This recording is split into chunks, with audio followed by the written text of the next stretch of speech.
Are we recording what are we doing? Okay, so it's my pleasure to introduce Vedran Čačić. He's coming here from the University of Zagreb. He'll be telling us about his work on new information to Urelements, and I'm happy to say that recently we spoke, he told me about it, so I now jumped on board and we are collaborating on it. So take it away. Thank you, Marco. And I just want to say that this is in fact not really something that I was expecting to be doing. So either on a long time scale. So if you asked me 5 years ago, I wouldn't even maybe I wouldn't even know what NF was. And on the short time scale, so if you ask me, for example, I don't know, half a year ago, I wouldn't know that there is one institution where Jamie is and where Marco is and where there are so many people who somehow know something about NFU and or NF and somehow those people are interested in what's going on with this theory, because I think that right now we have some problems in how we are currently doing mathematics, especially connected to computer science. And we have some ways of dealing with them, of course, but NF or NFU can somehow give us another perspective or give us another way of looking at those problems and maybe give some kind of a solution. And it is what I will try to present here. So let's start.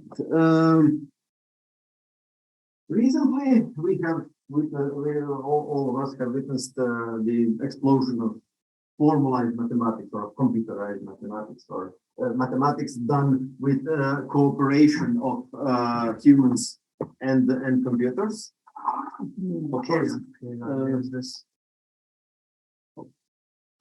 Of course, it was.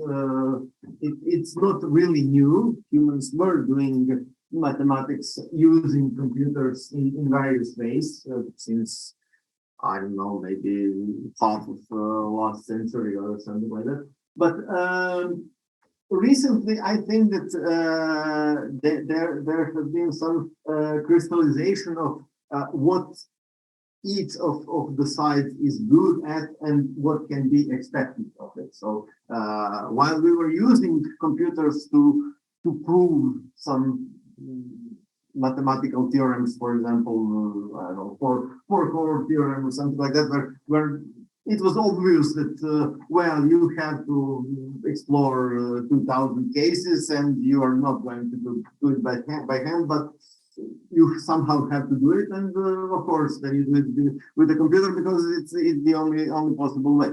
But right now, I think we have a much better idea about what kinds of theorems, what kinds of ideas, what kinds of techniques, even what kinds of definitions are better for human work or are better for computer work with mathematics. Here are some items that I just wanted to emphasize. For example, when we are trying to define basic concepts with which we are going to work, it's usually humans who do that, or even some starting hypothesis or some ending conjectures. What are we trying to achieve? Or even proof ideas, but on a high level. But the ideas that are somehow just outlines, in fact, of the proofs as computers see them. Of course, computers are best at inferring and composing types. So what are types? Of course, when computers think about objects, it really helps to group them according to some specification of an interface. So what are we allowed to do with some values? And it's usually in computer science called a type. Computers are very good at contextualizing how we actually use some value in some code and trying to say, okay, if this code that you have written has any sense, then this must be a natural number, or this must be a set, or something like that. And of course, in all the composing types, when we develop some very very complicated type theory, we don't really have a flat line of various types, but we have some trees and some constructions that really help us express various notions, for example, generic types or containers or functions or whatever. Computers are very, very good at composing those, constructing those trees so that they actually represent what are we trying to work with in code. Of course, computers are very good at checking the details. Also, for example, if I have some proof with 11 cases, then of course that humans will probably just check one or two of them, but computers have no problem with checking all those. Verifying the big picture also is computers have something to offer there because they can very easily join ideas from for example various files or various libraries, as long as the types are consistent, and trying to see, okay, so here you have declared this function to accept a parameter of some type, and here you have called it with another type. Is this what you really wanted? So you can make it work by declaring some kind of coercion or embedding or something like that. But computers are very good at noticing this stuff and giving you some kind of a heads up. Okay, so is this what you really wanted to do? So the big picture all fits together. And of course, computers are very good at local brute forcing. So of course, not brute forcing the whole proof. It's usually hopeless. Also undecidable. But some fragments of the underlying logic are decidable, and not only decidable, but of course the complexity is low enough, and so they can be delegated to computers. So maybe two best examples are detective tautologies, either classical or intuitionistic, and linear arithmetic, of course, when you have just integers with addition and multiplication with constants, and the quantifiers and logical connectives, it's decidable. So it's only the multiplication of two integer variables that gives us the power of the adult. Of course, there are also conferences and various fragments that enable quantifier elimination, for example, real arithmetic, and so on.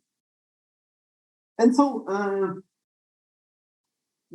right now, I will try to present what's the best that humans can do, as long as only the humans are concerned, and what's the best that computers can do when only computers are concerned, and why neither of those is the best way to cooperate for mathematics. So, of course, ZFC is probably the best that humans can do about having a unified foundation of mathematics. And in the last century, it proved itself adequate for those aspects. It had some features that actually click with humans in some way. We consider it intuitive, but in some aspects, I think it is really a matter of training. We consider it intuitive simply because we haven't really, most of us, have never seen any other way. So we just by familiarity consider it normal. I will present an example later. But nonetheless, these features, even if they're good for humans, they are really poor choice for human-computer interaction. For example, ZFC has many axioms of a very different nature. So, for example, axiom of extensionality is very different from an axiom of union, and it is very different from an axiom of foundation. Even if try to see that, for example, axiom of union and axiom of foundation are of logically the same form. They are for every set, there exists a set such that its elements somehow are related to the set that is above. And with union and with foundation, we have the same range. We have the same deflation of range. So first set is above the other in community hierarchy. So in fact, we have no idea how to explain to computers the difference between the union and foundation. Yet humans, if you ask anybody who's working with set theory, everybody will tell you that union enables some sets, it gives you some sets, while foundation disallows some sets. Right? Have you ever thought about it? But they're logically the same form. Right, so this is what I was trying to say. Of course, the consequence of many axioms of a very different nature are that there are many sub-theories of with unclear boundaries. So, of course, we all know what ZF is, what the ZFC minus is. But what are those their consequences? Well, if we have a theorem, does it use an axiom of choice? Well, of course. Maybe it's a senseless question. Of course, the theorems don't use axiom of choice. Their proofs use axiom of choice. But we really want to ask: is this a theorem of ZF? And of course, we've gone a long way with forcing and with various other model constructions. But those are hard questions, and in many instances they are simply non-answerable because the boundaries are very intricate, and humans are not really capable of knowing such things. I think it's not a coincidence that ZFC was the first theory to actually have an undecidable statement that was proposed by its initiator, by George Cantor. So all the other theories, of course, they have their own Gödelian sentences, but they were proposed much later. Continuum hypothesis was something that was one of the Cantor's first questions, and it turned out to be undecidable. Of course. History is always complicated. Cantor was not really working in ZFC, so maybe if we could ask him, then he would say that all this axiomatization is inherently worthless. But well, right now this is how we do mathematics. Of course, connected to that, it's really too hard to see which of big axioms are actually needed. What do we mean by big axioms?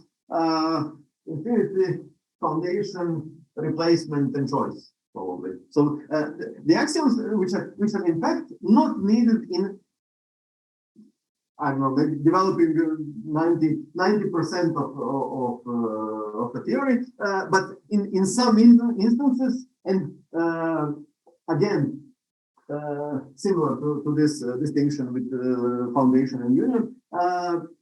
It's really hard to explain to computers why do we need axiom of choice in this instance of choice and in this instance we don't. Of course, there are some easy cases where we can explain it to computers, but it's really hard to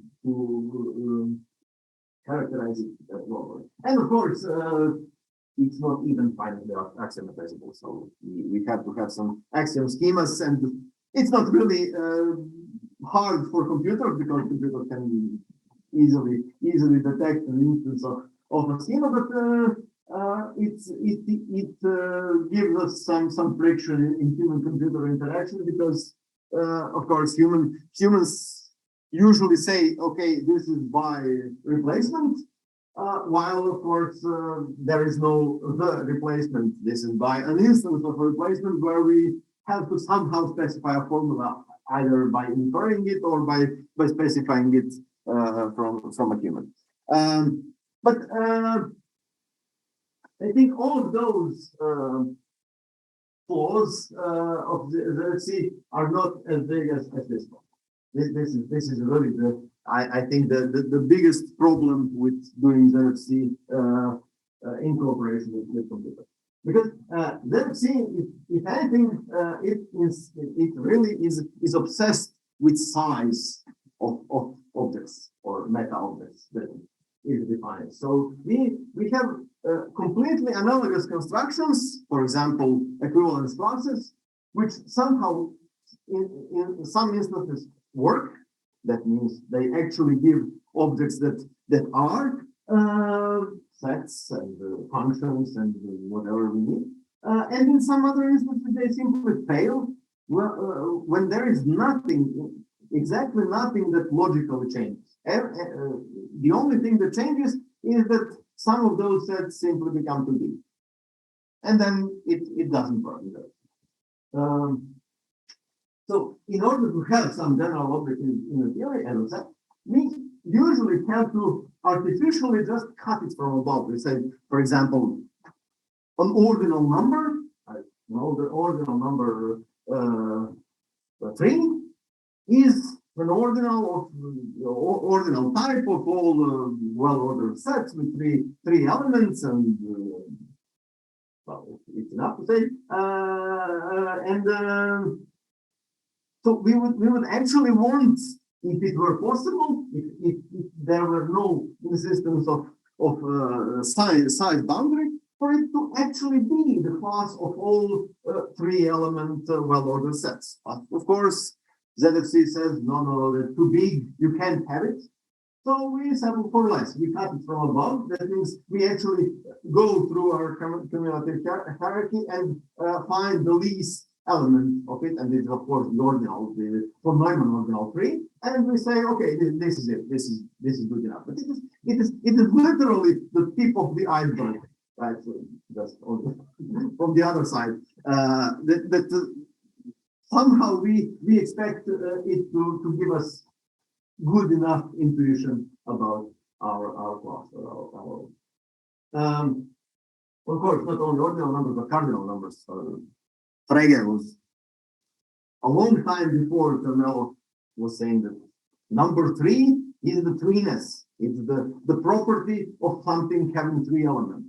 So why not just represent it as a set of all 3 element sets? Simply because it's too big. There's no other reason. So of course we do the same Scott trick, right? We cut it from above and we say, okay, so only in this ordinal sense we have it. But of course, then we need a choice. We need actually a choice. So it's not really how complicated it is. It means, well, maybe we have some tip of the iceberg or something instead of the whole iceberg. But in order to have this tip, as opposed to the whole iceberg, we somehow have to have a different theory.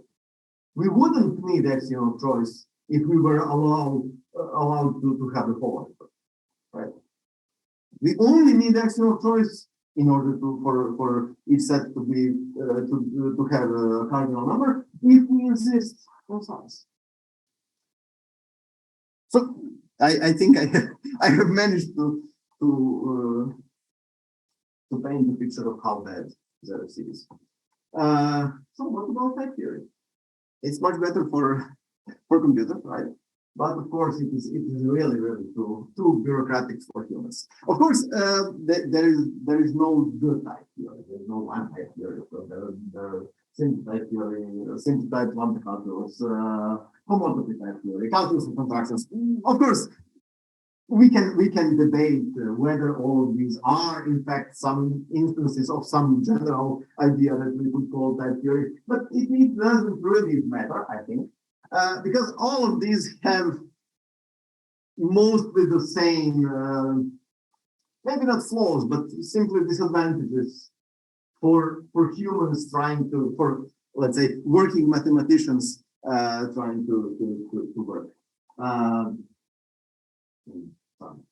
Not really directly set theoretic mathematics, for example, algebra or geometry, topology.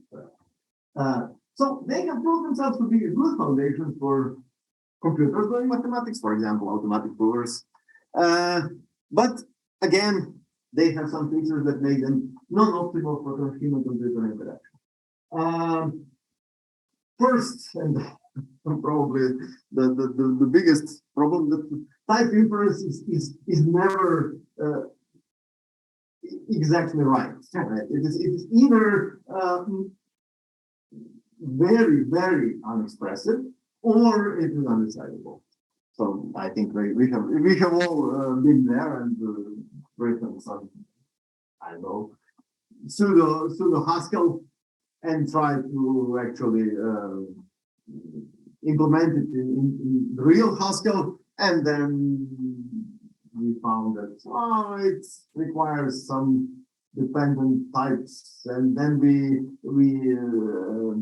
spent the whole afternoon with some various switches, various extensions of the C8, and at the end, it probably works in the sense that Haskell compiler understands what we want, but it cannot really vouch for its correctness in any way. So it's simply, the best that we can do, we can infer is that if this code halts, then it will give the correct answer, but whether it will halt, type inference is too complicated.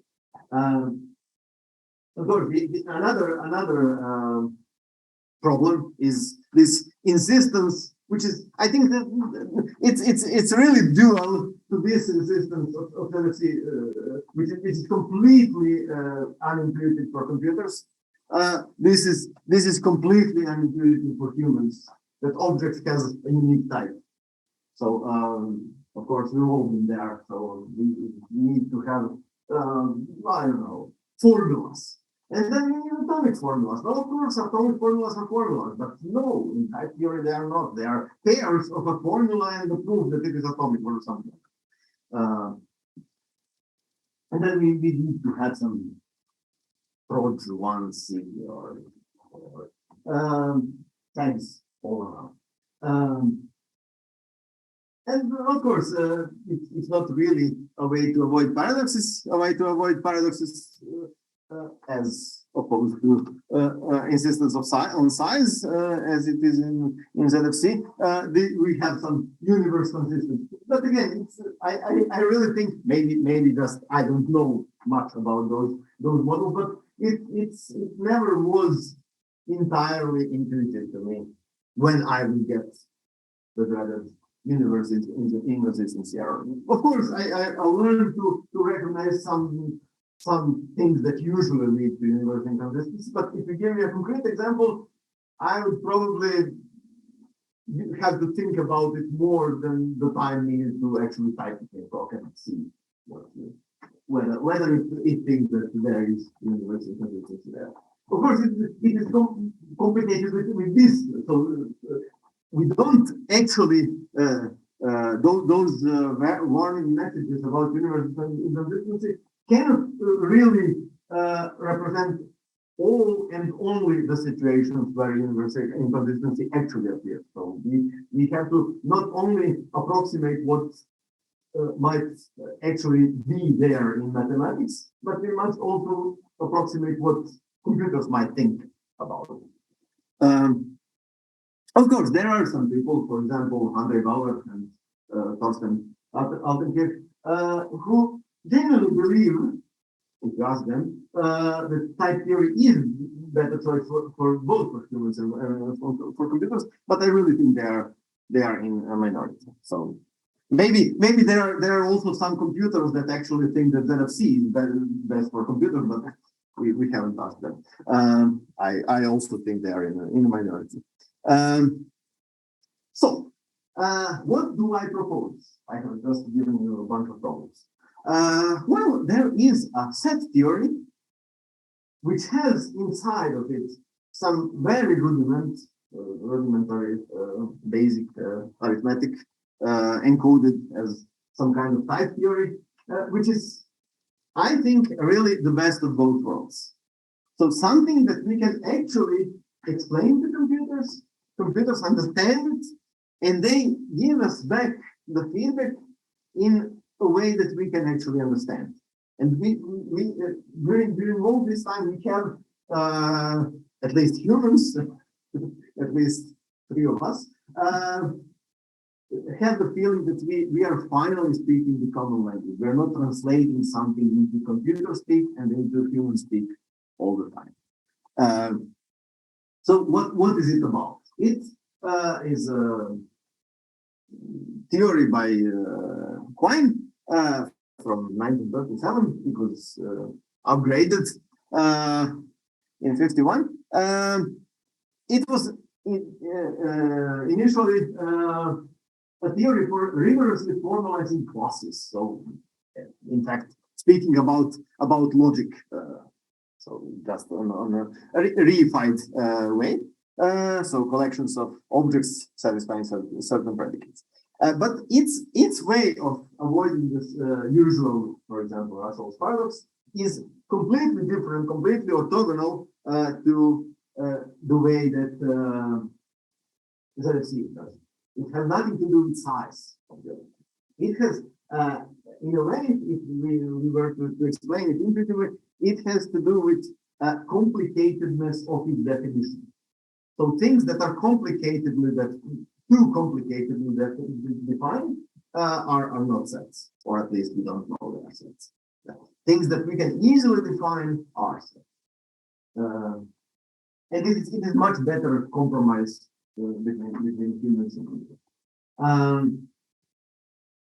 Of course, one way, as it was originally in Russell, that simply we have types of objects themselves, and we classify them according to the type, and any class has a type 1 higher than any of its elements.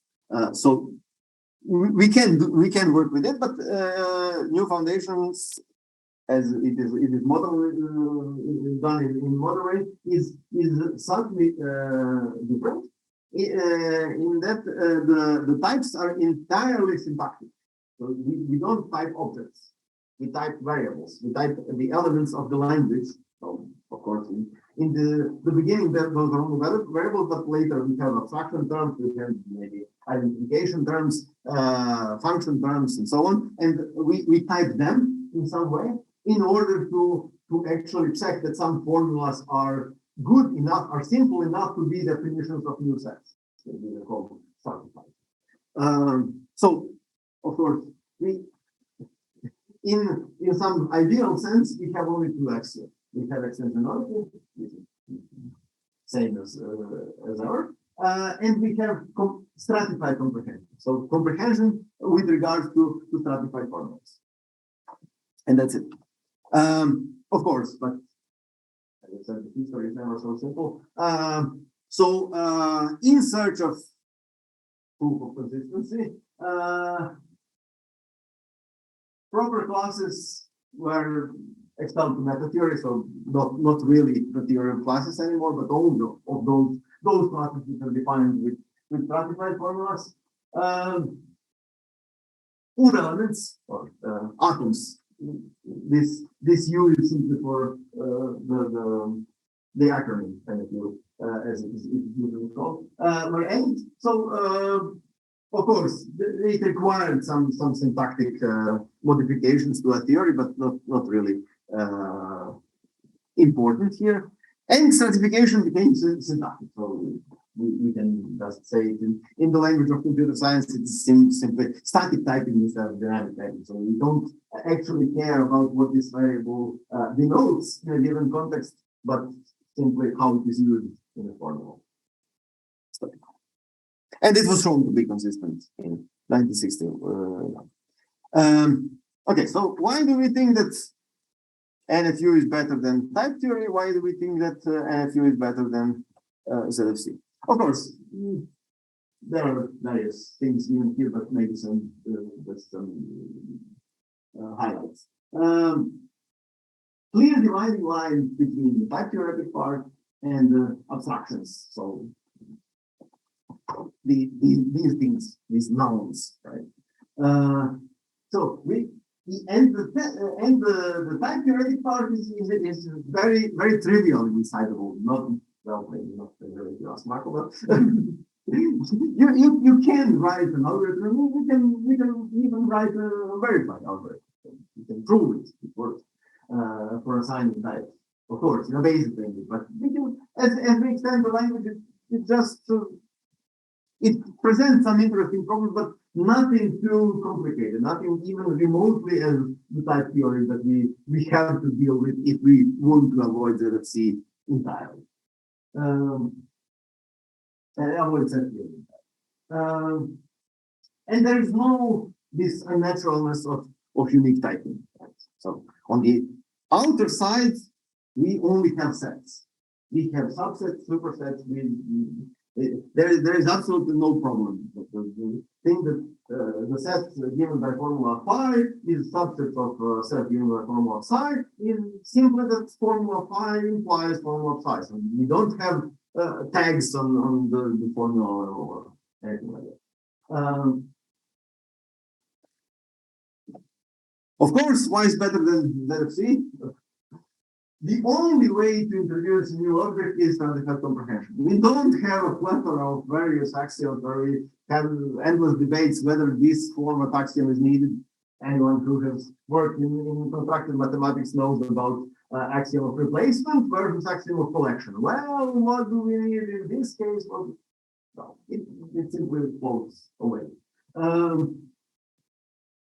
And for people who like such things, there is a finite axiomatization. It's also interesting, of course. Then we do have various axioms of a different nature, but at least they are finite dimensional. And of course, the biggest problem is ZFC is solved here. So sets are then delineated from proper classes, not by size, but the somehow simplicity of their definition. We have absolutely no problem of having a set of all sets. As long as, of course, we don't postulate separation. That enables us to work more naturally, for example, with cardinal numbers. Of course, and the number 3 is actually what Frege taught before. I think that this V is maybe too broad, but at least I have always wanted this. But we were just taught that we can have this, so we settled for less ones. In fact, we can have it if we change the theory. Of course, here we have the whole presentation of theory, presentation of the algorithm for typization, finding typization of formulas. I think it's interesting to see what the problems might be, but maybe it's better to give this in some other talk, maybe by Marco. So we have blocks of variables that are somehow connected, which means that they appear in a formula with a binary relation symbol together, and then just merge those blocks with various logical connectors. Two blocks can be in various different relationships, depending on how they agree or don't agree on various various variables. And of course, what we are trying to do actually right now is extensions of the language. So we ideally we would like to give another form of a term. So right until now we have only had variables as terms. So abstraction terms, for example, or Hilbert's identification term. So identification term is something that identifies a set by giving a formula that it satisfies, and abstraction term is something that defines a set by giving a formula that its elements satisfy. So both of them have advantages and disadvantages. But for example, we enlarge the language by introducing abstraction terms. Well, of course, this formula is formula of the language below, the basic language, and it is connected, which means that its variables are all in the same block, and it is satisfied. And this is with given expansion of atomic formulas, it is enough to encode, I think, 95% of all mathematics done. Well, okay, no, we actually have to add some axioms, but for example, I think infinity and maybe choice are enough in order to actually have some mathematical constructions. But of course, then we can say, why not have these formulas here? And how do we define that a formula in extended language is connected and stratified? It can be done. It can be done in various ways. But I think that you can now see, for example, that this can be rewritten as something like this, and it somehow gives us the idea how to extend the algorithm. Of course, benefits of having abstraction terms are similar to benefits of using object-oriented programming. Of course, we can write every object-oriented program without object-oriented terms and syntax and so on, but somehow it is in some way more natural.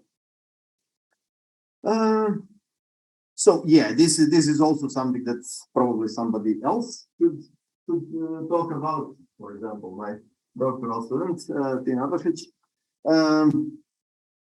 An interesting thing appears here that order pairs are in fact much more complicated than ZFC.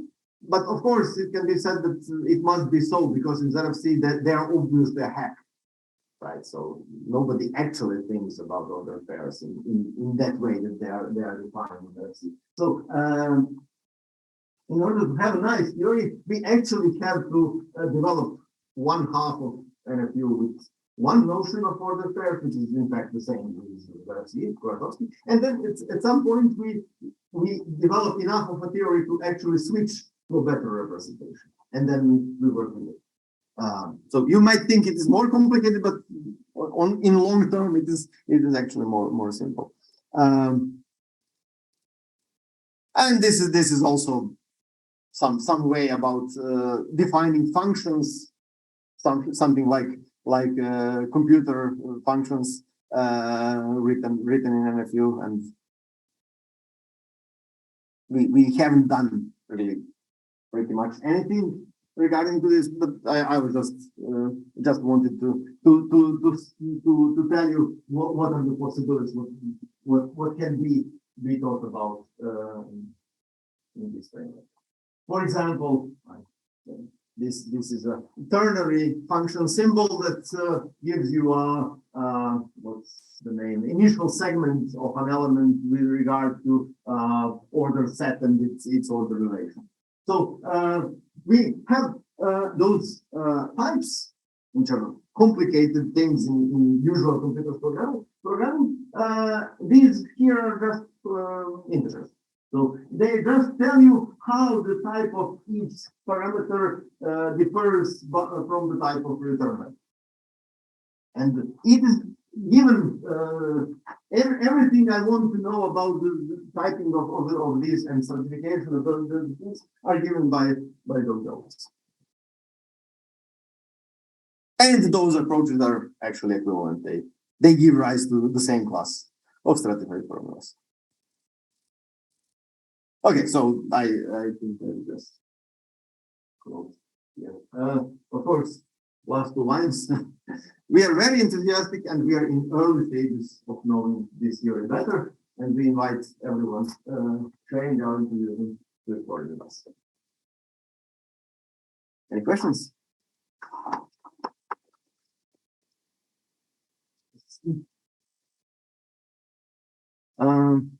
Oh yeah, there. Problems with audio, but yeah, I don't think that we could have do anything because this is still red. So I think maybe the recording will be better, but I don't know.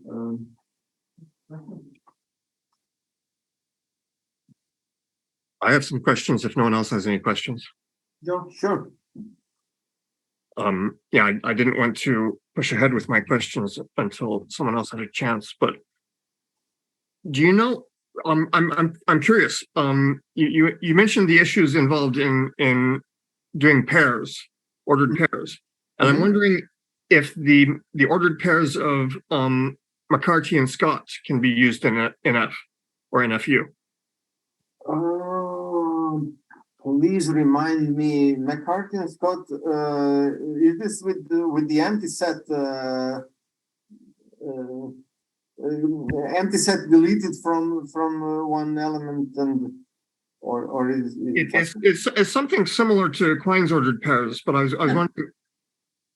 So do you know about it? Yeah, I know about Quine's ordered pairs, of course, but I think something tells me that this is the similar construction, but not with natural numbers, but with empty set somehow encoded, right? Yeah. I was just wondering if you'd looked into that. Well, I haven't really. It is Tim's domain, so he is really the master of ordered pairs. I don't know if he wants to say something, but well, maybe I can. Okay. Have you looked at this, Scott? Can you hear me? Yes. Yeah. To be honest, I'm not that familiar with the order pairs you mentioned, but I can say something about Quine's order pairs.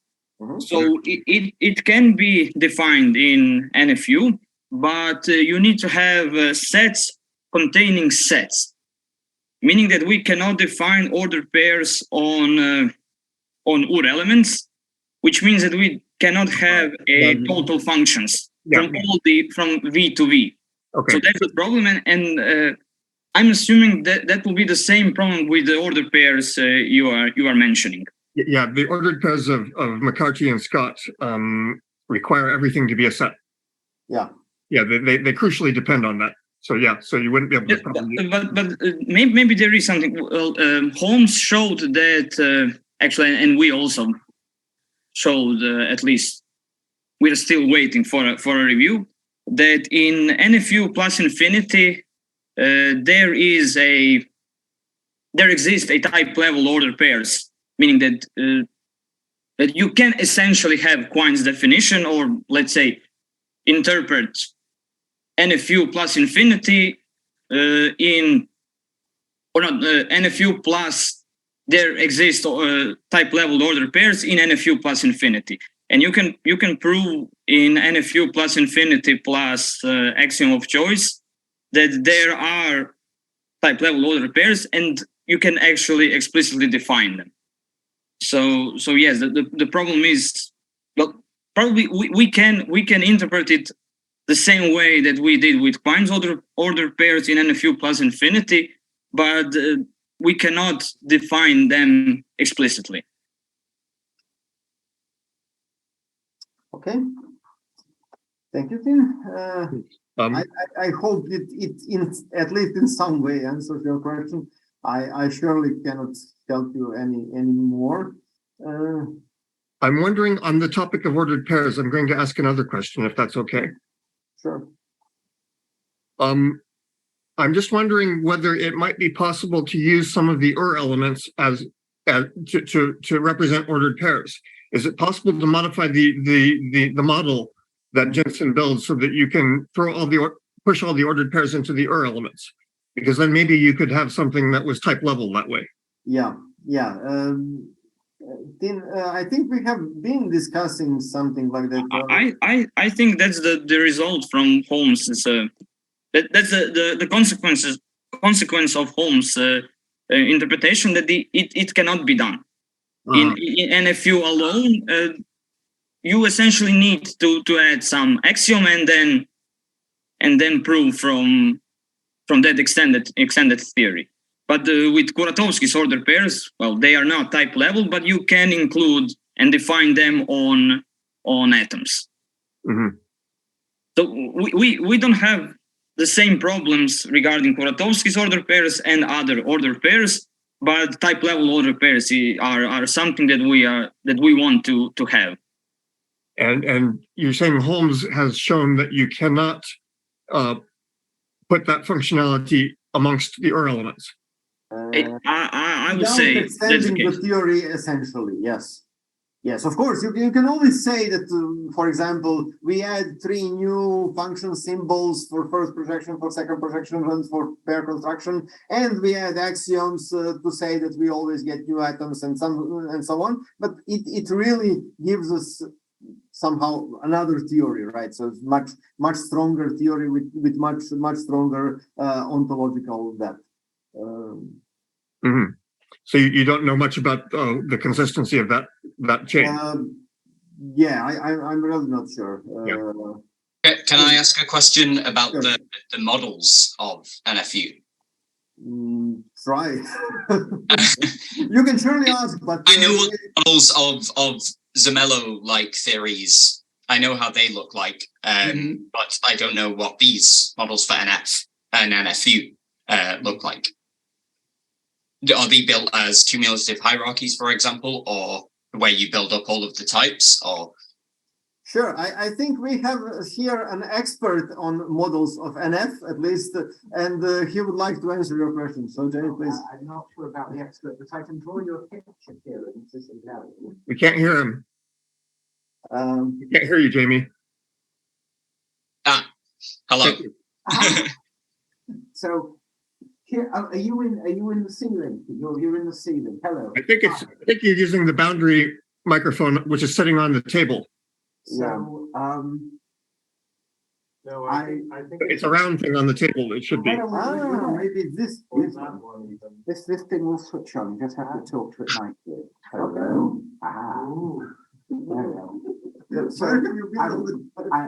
Well, yes, I should. I didn't realise. So, Kieran, I can answer your question by drawing a picture. I can't hear you. Yeah, I still can't hear you. So I'm afraid we'll have to hug while I need you to stand here. Okay. Okay. Excellent. So I mean, it's not complicated, Kieran. You start from Urelements. Can you see that, Kieran?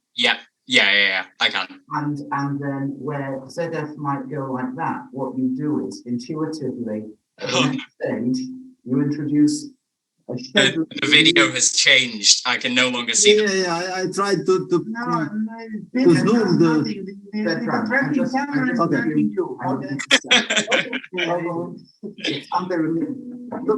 Look pretty. We have a lot to learn about video, this hybrid meeting stuff. Okay, Kieran, can you see that? Yes, perfect. And then you do it again like that. Yeah, sure. And this is what I'm actually drawing is TSQ, not NFU. But with NFU, you just forget what level you're at. Sorry, what does TST abbreviate? TST stands for type set theory, and it's like NFU, only you can remember what level you're at. Okay, perfect. Whereas at NFU, you forget, so you can slide up and down the levels.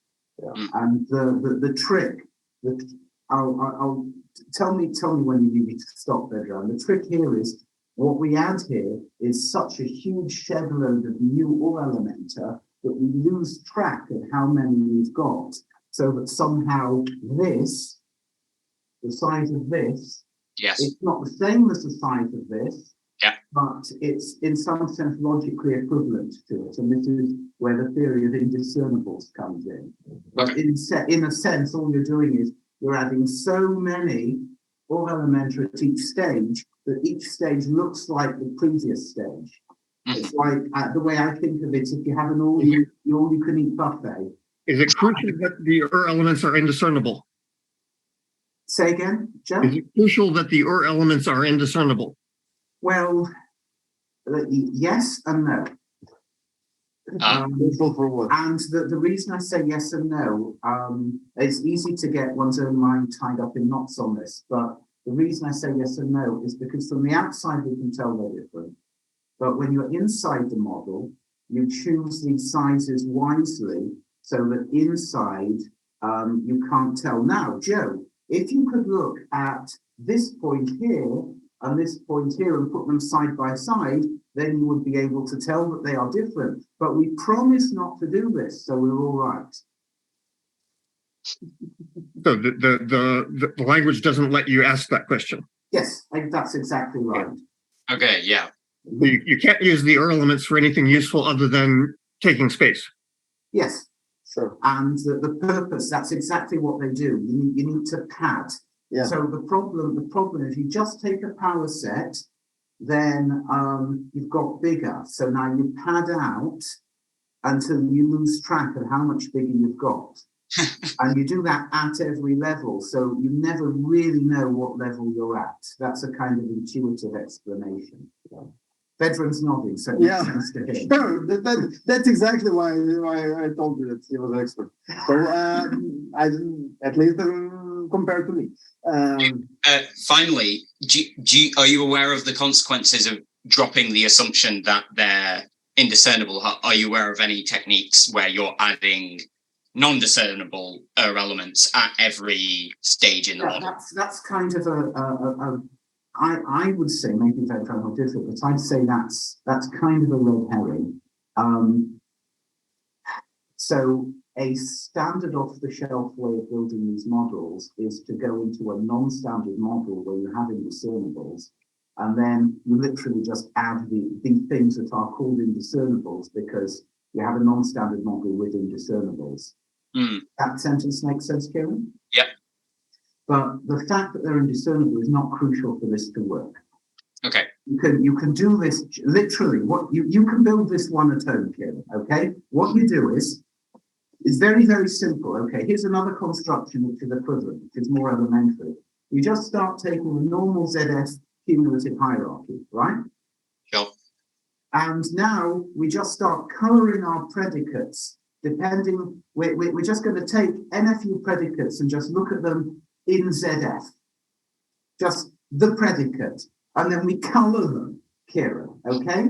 And we color them depending on whether they're true or false, and then we take, what's it called, Ramsey's theorem, right? So we build a model. Just, Kieran, please take your first predicate and color, stratify the levels, right? Supposing your predicate has, I don't know, 10 variables. Kieran, you okay with that? Yeah, sure. So we're going to color the 10. We're going to color the predicate. Sorry, we're going to color the stratifications of. I've run out of ink, so 5 variables. Okay, 5. Depending on whether this choice of levels makes the predicate true or false. Mm-hmm. And now I'm going to restrict to a monochromatic subset. I'm going to do that to every predicate, Kieran, that you will ever need in your finite life. Mm-hmm. And I guarantee you that this will look like this. And all I've done is take a monochromatic subset. And if Marco comes along and he has more predicates, then we just continue using Ramsey's theory for all theorems, for all the predicates that we're going to use. Does that make sense, Kieran? Somewhat, but it's hard to grok all the details, of course. Okay, sorry. So, I mean, there is a theorem, Ramsey's theorem tells you that you can choose monochromatic subsets of infinite sets.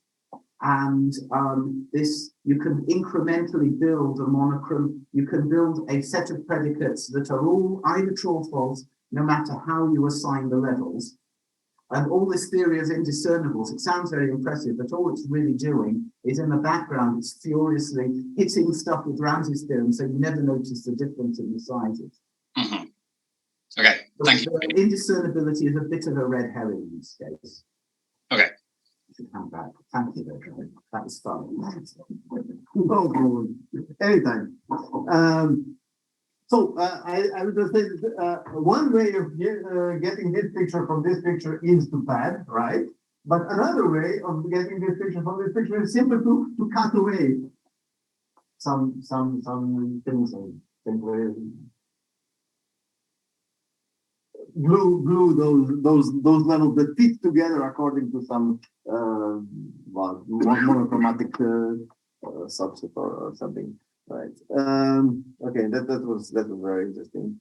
And I would just like to highlight this holy grail here, because it is somehow, I think, the main thing and the main I don't know, main impossible thing we are trying to do, but actually impossible only in the sense of how much work it requires. Not we actually can't see any real problem with doing this. We intend to develop new theorem prover that uses NFU as the underlying set theory, and it would actually enable us to work with computers as we all do with propositions and so on, but with the feeling that we are actually speaking the common language, while of course computers are concerned with bureaucratic stuff, and we are concerned with abstraction stuff.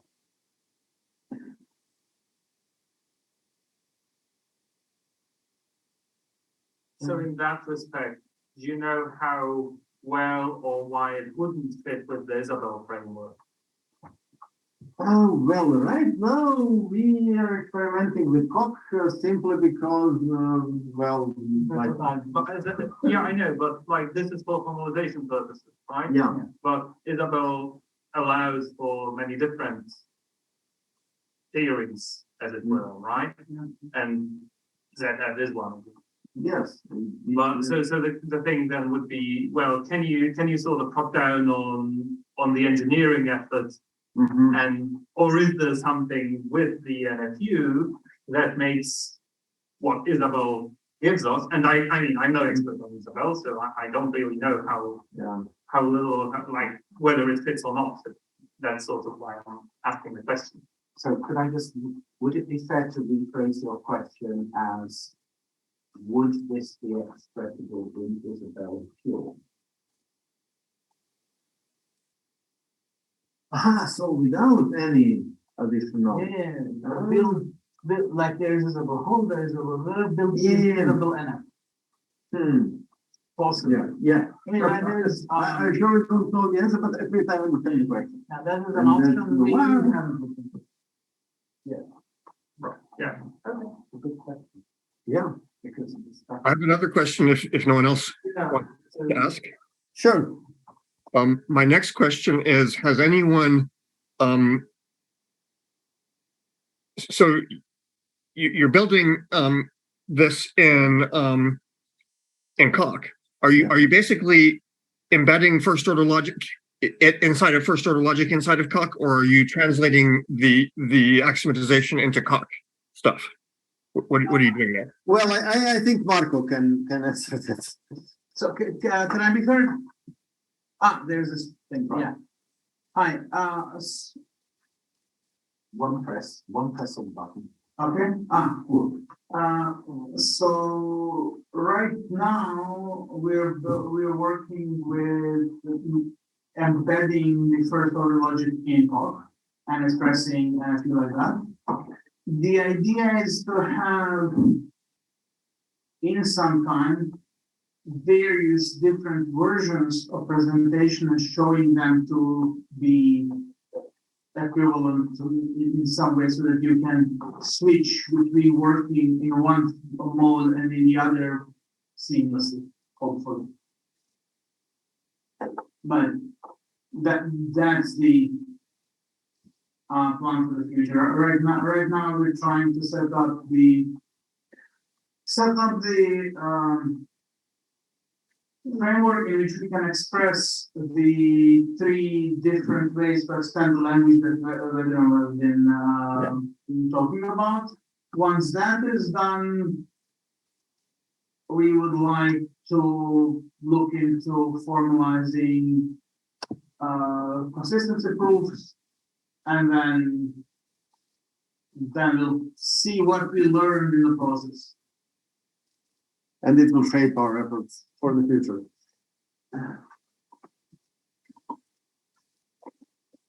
Anyway, in conclusion, I'm very sorry I couldn't be there in person, but I appreciate your talk very much, and thank you for answering my questions, or at least trying to pretend you understood my questions, which you stated very confusingly. Well, you saw all the way through me. Jay? So if I were doing this, COP wouldn't be my first choice, but we could discuss that line. Sure. But how about going the other way? What happens if you take type theory and express it in NFU? I don't know. I haven't really thought about it until now. Well, the reason I ask is because in some sense the stratifiability condition is, I always felt that it was the least common, the greatest common divisor of all that is types. Yes. So I wondered if that could be directly represented in some way, so that all type theory could be viewed as stratifiability plus, or perhaps not. Perhaps there's something about types that is other than stratifiability plus. Sure. I have no thoughts. Great. Yeah.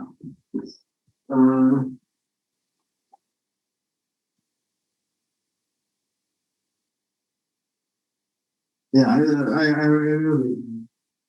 When I floated the idea of NFU as a foundation for two type theorists, and they always say the same thing. They always say, "I don't need it. I have types. Why should I care about?" But others around you. Yeah. Well, yes. People who work with type theory never understand this. Yeah, I know. So for me, it was wonderful to hear you say this, because I've never had a good answer to this, and you put it so clearly in your talk. NFU is more organic, in some sense, and your point about not having unique types. But this then raises the question in my mind of whether types are fundamentally different. Maybe I can answer this. If you Fine. Yeah. maybe I can answer the question. Go ahead. I'm assuming that you're referring to White-Russell's or Russell's type theory, simple type theory, and I would say that the answer is yes. You can form a model of type theory from NFU, or for type theory with Urelements, and also Specker proved that NFU is essentially axioms of type theory plus typical ambiguity, meaning that we don't care about or that we can shift types as long as formula is stratified. So in short, I will say yes, it's possible and it's rather simple. But maybe I misunderstood the Spekker's proof. Tim has something to say. Can you hear me, Tim? Yeah. Thank you. Hello, Tim, thank you very much, and I agree with everything you said. I wrote a paper on that. So yes, I agree, but that wasn't my question. When I said type 2, I was not precise. I was thinking of things like HOTT, the more advanced types to use in theorem proofs. Oh, I'm sorry, I cannot hear it very well. I think what Jamie is saying is that the question is about systems like the calculus of constructions or Martin-Liss type theory. Yeah. Okay, then. Yeah, these are those computer science type theories that you as a man from 19th century don't know much about. But yeah, of course, there is some ambiguity, not typical ambiguity, but ambiguity about what types actually mean and what has started to mean in the last few decades. But yeah, long time ago, type theory was Russell's Weismann type theory. Okay.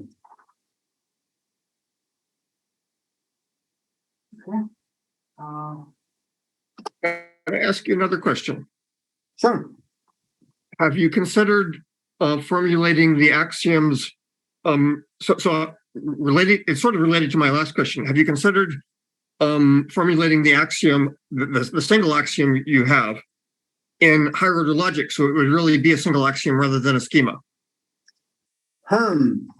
No, I haven't, but I really think that if you buff up the logic, then it loses a bit of the argument loses a bit of strength. So I really not want to do it unless there is some clear benefit. And having one axiom instead of a schema, I don't consider good enough.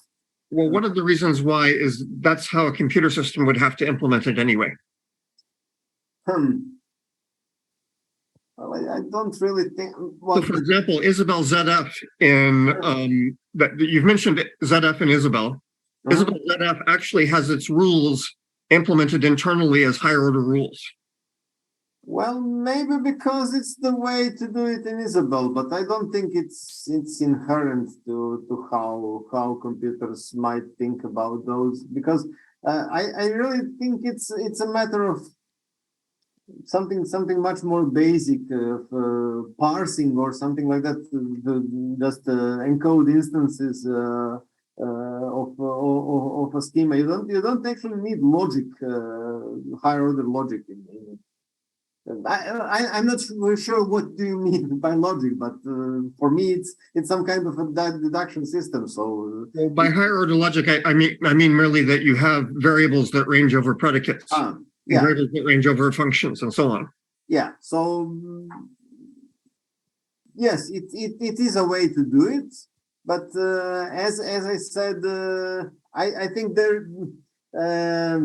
What we are trying to do is find a better ZFC, not find a better ZFC in higher order logic, if you understand what I mean.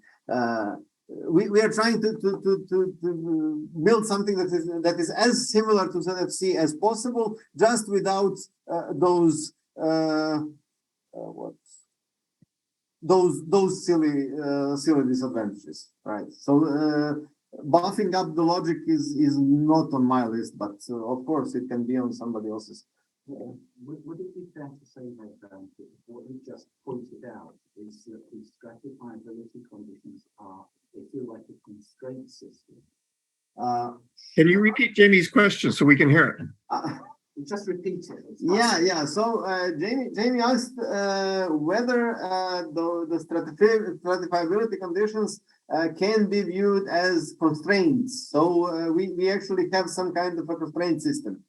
So I mean, sure, you could use whole to express a constraint system, but it's kind of using a sledgehammer to crack a nut. I think that's essentially. Yeah. So what we actually want from our types is much less than what various type systems actually give us. So yeah, one way of putting it is that it is simply a bunch of constraints, and it is moreover just equality constraints, not even inequality constraints. So it's very basically solvable in just the decidability way.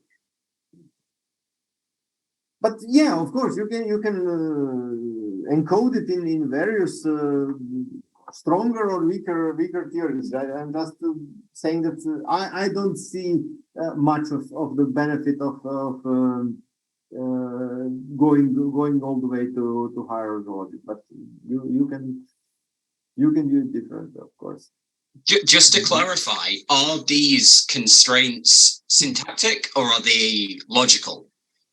No, they are syntactic. Okay. I mean, The syntactic constraints on the formulas you can use in Yeah, exactly. Right. Okay. Yeah, I was just that is what I thought, but I was just checking. Yeah. Because Joe, that makes it then hard to do that kind of higher order stuff in Isabelle, because then you need some check on the variable that you're using in the quantification. Possibly you'd have to you'd have to use the finite axiomatization of NFU. Yeah. And because that one you could probably instrument in the right way. But the schema version would be hard to handle.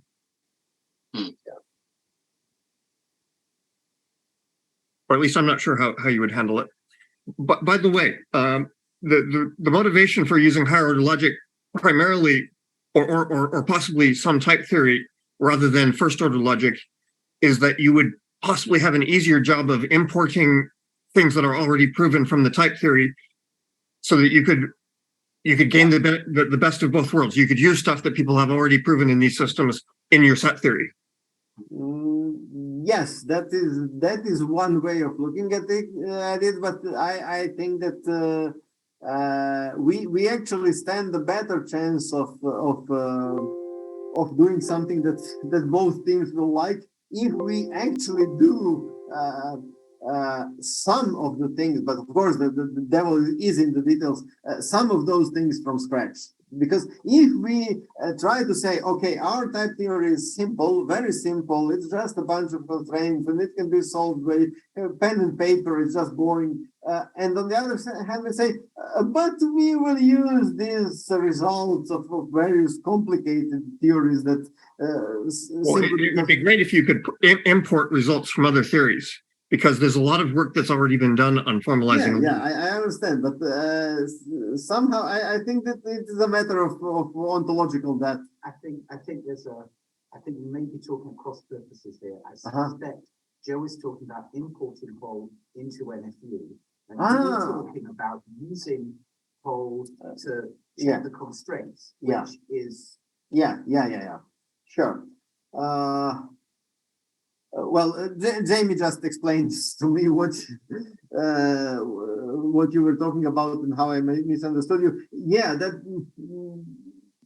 that is possibly a way to do it, but you must understand that I barely know Coq well enough to understand Markov code, and about Isabelle I know only some theoretic things, and so yeah, I really don't know much.